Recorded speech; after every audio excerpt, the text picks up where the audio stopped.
Hey guys, it's me, Papavian. I'm back. So ISO-8 is something people have been talking about in the community. Some of the top YouTubers have sort of leaked that that's coming in August. And I think there's definitely two sides to it. There's either you're like, well, we'll see how it turns out, or, oh my goodness, the game's gonna die. So I want to talk about today and what I want ISO-8 to look like.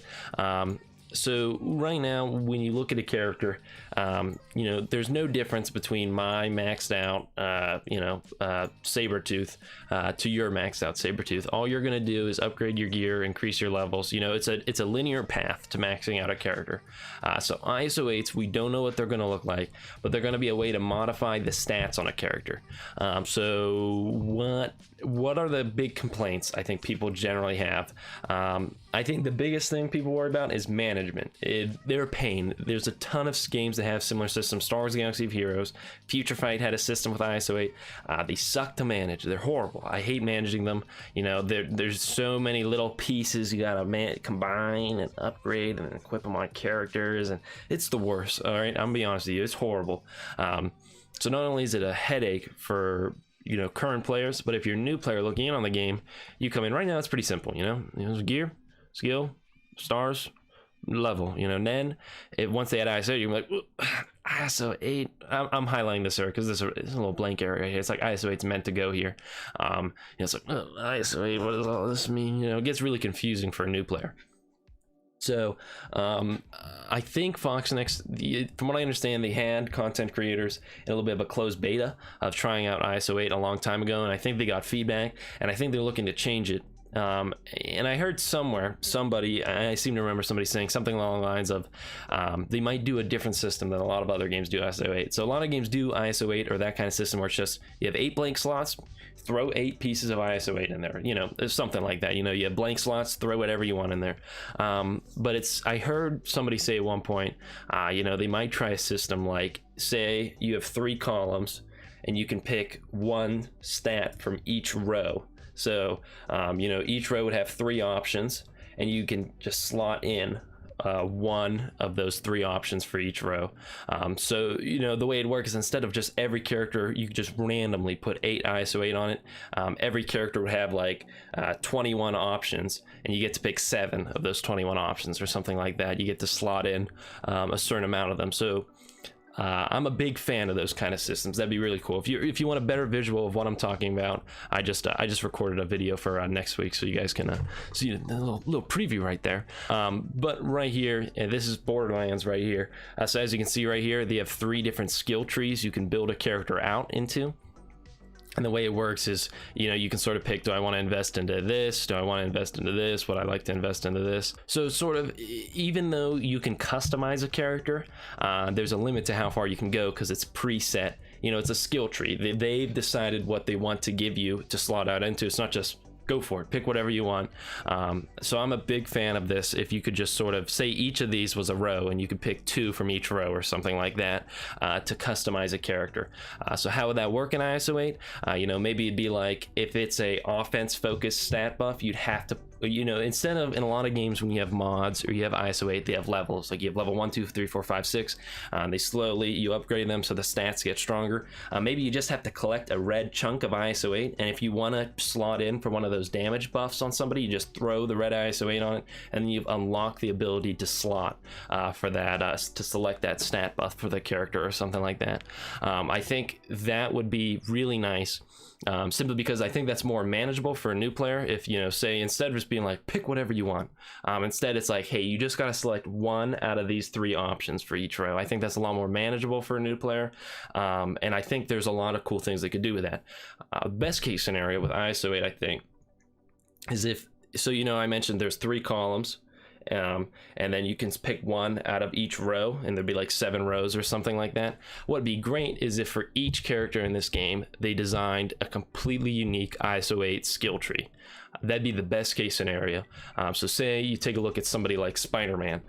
Maybe what they could do is they could have 1 column of sort of skills focused around dodge chance and his evasion and spider sense, and then they could have 1 column focused on him hitting a little harder, maybe fighting crime. And then they could have a third column focused on, you know, Spider-Verse and working with other Spider-Verse allies.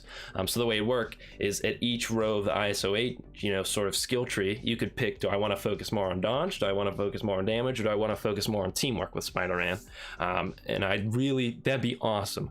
I think it'd be really incredible if they went into each character and they specifically designed sort of ISO-8 skill trees for every single one of these characters, customized based on the roles of the game.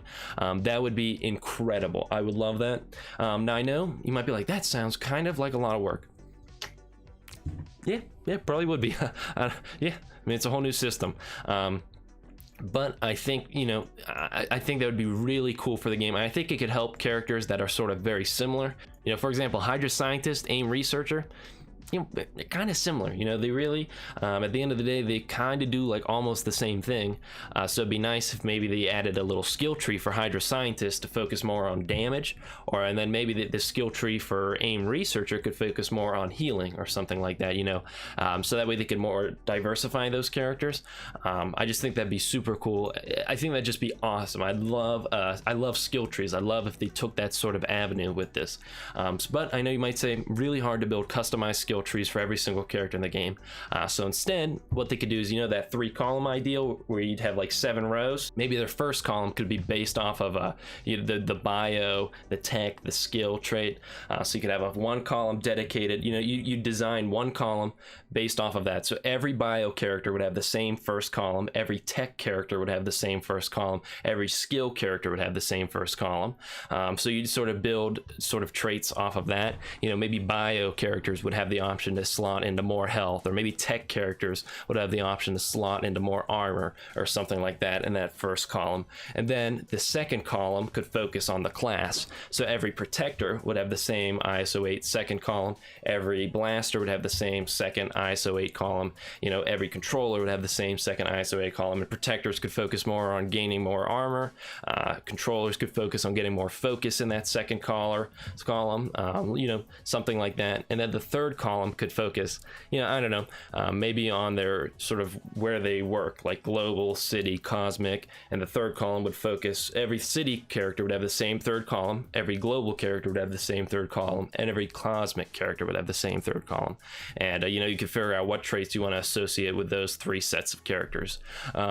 So you know, that way every character could have a unique set of traits, and it would sort of help to still diversify characters, because if you look at a character like right here, Hydra Scientist, when compared to a character like AIM Researcher, they do share some slightly different traits. So they would then still be able to be slightly different because they'd have different ISO-8 skill trees.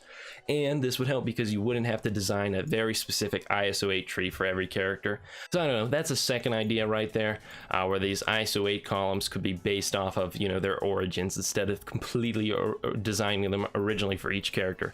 But then there's a third option, and I think it's the worst possible one. So I need to go to Future Fight to show you that. Alright, so I'm finally back. It took forever because there was an update, but I want to show you. Oh my goodness, see, look, this is why Future Fight. Look at this. I can't even. I need to find, where's the character selection screen? Where's the character selection? Alright, here we go. So ISO-8 in Marvel Future Fight was a pain. It was a pain. So let's go take a look at my ISO-8 here. So this is how it worked. Let me find a character. Okay, so here's how it worked. You'd have there's 8 blank slots, and you just put whatever you want there. Put any ISO-8 you want. Not to mention, really bad in Marvel Future Fight, they had an inventory limit, so all this ISO-8 would actually fill up your inventory, and then you'd nightmares. Anyways, so the way it worked is you could put any you want in here. Let's just not playing this game anymore, so let's just you know, you'd put it in. There you go, you have it a little bit equipped. Now Psylocke would have that stat bonus. The way it'd work is they'd have set bonuses for equipping specific arrangements of ISO-8. So right here, if I do a red, blue, and green, I'd get this set bonus. But what was really bad is the best set bonuses were these top tier ones where you'd have to put a specific 8 in, and so the thought is you didn't really, there's no customization here. ISO, you just roll for a specific ISO-8 set, and then you just put in those colors. But what was really bad is you didn't even have access to all these set bonuses at once. You'd have to re-roll, and you could only at max have 1 set bonus at a time. So you just had to keep re-rolling, re-roll. Okay, so we're getting closer. We need 8. Re-roll. Spend more gold. Re-roll. So, and then you just keep re-rolling until eventually you'd get the 8 ISO-8 set you're looking for, like a Hawk's Eye or something like that. And then all you do is equip those 8. So here's one. So the set bonus, and you know, so with this ISO-8 you could level them up more. So like this one, you could enhance it. They could go up to 6 stars, and then I think they could red star too, by leveling them up even farther. But anyways, that's about the worst case scenario for ISO-8, I think, because it's just those aren't noticeable changes. They're not fun. It's you know, it's like, oh, whoop-de-doo, like I put you know, an additional 408 dodge, like well, who cares? That's my biggest complaint with ISO-8 usually, is like it doesn't feel like you're really changing anything. It just more feels like you have to do it because you want to keep up with the game. It doesn't feel like it's not in fun change, you know, like when you add a star or increase ability level, like it's very, you feel that, like you notice the difference. I'm not going to feel my 408 dodge difference. That's why I prefer they go for a skill tree with ISO-8. You know, so, man, if they did a customized skill tree for each character, that'd be incredible. That's the best case scenario there. I'd love it if you had 3 columns, pick one, you know, 7 rows, pick one out of each row, and they'd customize it for a character. I'd settle for them to just have generic columns based off of their traits. Still, that would allow for characters to diversify. And what I really hope doesn't happen is just, you know, pick 8, put 8 ISO-8 in here. You know, I really hope they don't go for this. I think that's people's biggest complaint, is the management of all the ISO-8 and stuff like that in these kind of games is a pain. It's not fun, not engaging to do this kind of stuff.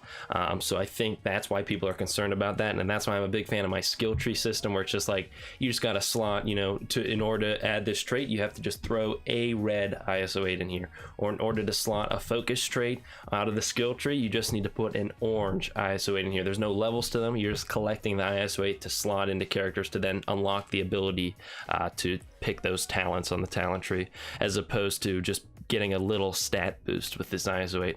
But that being said, let me know what you think about ISO-8 down below. I know it's a somewhat controversial thing, and I wonder what you guys think about my ideas for ISO-8, because I don't know, I think ISO-8 could be a pretty good system with the skill tree. This just not good. And if they do this, don't add speeds, because otherwise always pick speed. If speed is in the ISO-8 system, no matter what, build speed. So with that being said, I hope everyone can have a happy and healthy day, and I'll see you guys in the next video. Signing off, everyone.